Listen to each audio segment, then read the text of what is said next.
पहलगाम मध्ये म्हणजे पहलगाम हल्ल्याला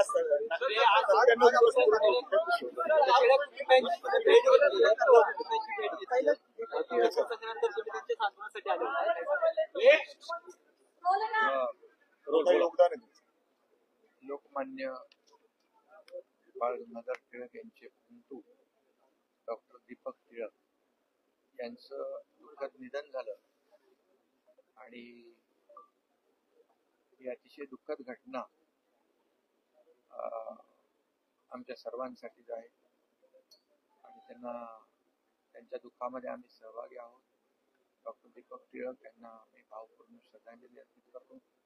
खरं म्हणजे संपादक, पत्रकार, केसरीकार म्हणून त्यांनी काम पाहिलं आणि स्वातंत्र्यपूर्व काळात लोकमान्य बाळ गंगाधर टिळक यांनी केसरी खरं म्हणजे स्वातंत्र्यासाठी लढला. तोच वारसा टिळक परिवार पुढे नेतोय याचा अभिमान आम्हाला आहे आणि म्हणून रोहित टिळक आणि त्यांच्या परिवाराला मी भेटण्यासाठी आलो. डॉक्टर दीपक टिळक यांना पुन्हा एकदा मी भावपूर्ण श्रद्धांजली अर्पित करतो. खरं म्हणजे त्यांच्या जाण्याने एक पत्रकारिता, साहित्यिक आणि मराठी संस्कृती यामध्ये पोकळी निर्माण झालेली आहे. खऱ्या अर्थाने ईश्वर त्यांच्या कुटुंबियांना हे दुःख पचवण्याची शक्ती देव, ईश्वर त्यांनी प्रार्थना करतो.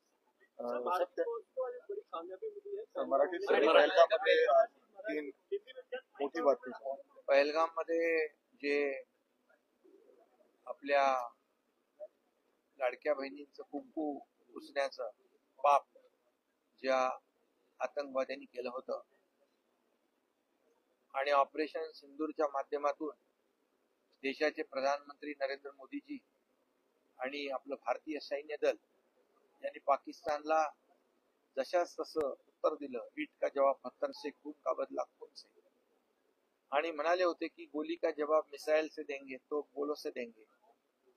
आणि खऱ्या अर्थाने पाकिस्तानला चारी मुंड्या चित करून टाकणारे आपलं भारतीय सैन्य दल यांचं अभिनंदन आम्ही त्यावेळेस केलंच आहे.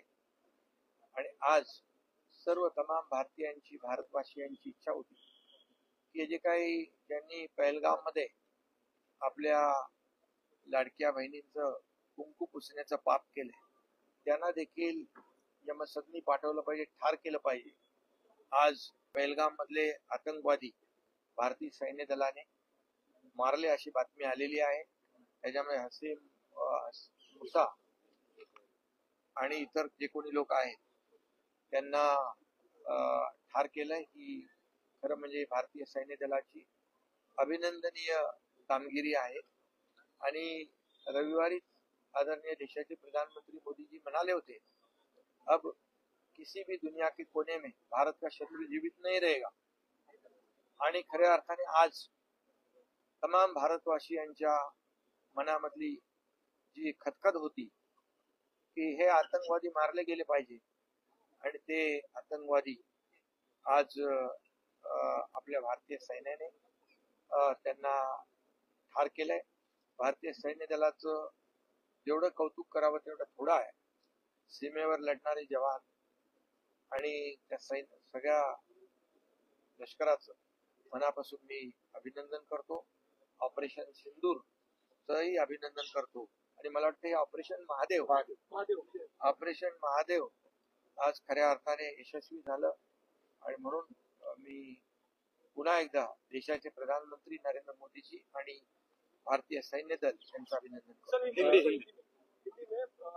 आज पहलगाम में जो हमला हुआ था, हमारे बहनों का सिंदूर मिटाने का पाप जिन आतंकवादियों ने किया था, और उसी के जवाब में आदरणीय प्रधानमंत्री जी ने ऑपरेशन सिंदूर के माध्यम से पाकिस्तान को करारा जवाब दिया था. ईट का जवाब पत्थर से, खून का बदला खून से और गोली का जवाब तो गोलों से देने का जो ऐलान किया था, उसे ऑपरेशन सिंदूर ने कामयाब किया है। सभी ने भारतीय सेना, भारतीय लश्कर और हमारे प्रधानमंत्री उनका अभिनंदन किया था। और अभी पूरे भारतवासियों की मंशा थी, इच्छा थी, जिन्होंने ये कांड किया है हमारे पहलगाम में हमारे बहनों को सिंदूर उजाड़ने का, उनको जो आतंकवादी है उनको भी उनका खात्मा करना, उनको खत्म करना, ये आज शायद ये बड़ा काम हमारे भारतीय सैनिकों ने किया है ऑपरेशन महादेव के माध्यम से।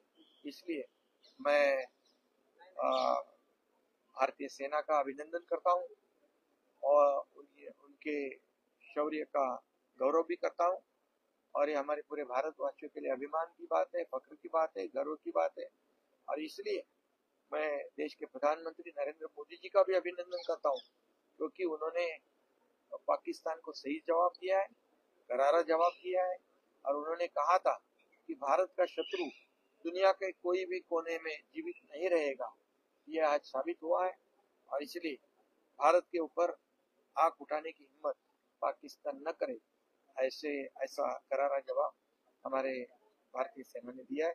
उनका मैं फिर एक बार अभिनंदन करता हूं। साहेब, दहीहंडीबद्दल एक प्रश्न आहे. प्रो गोविंदा लीग मध्ये जय जवान पथकाला सहभाग दिला नाही, कारण चला बघू.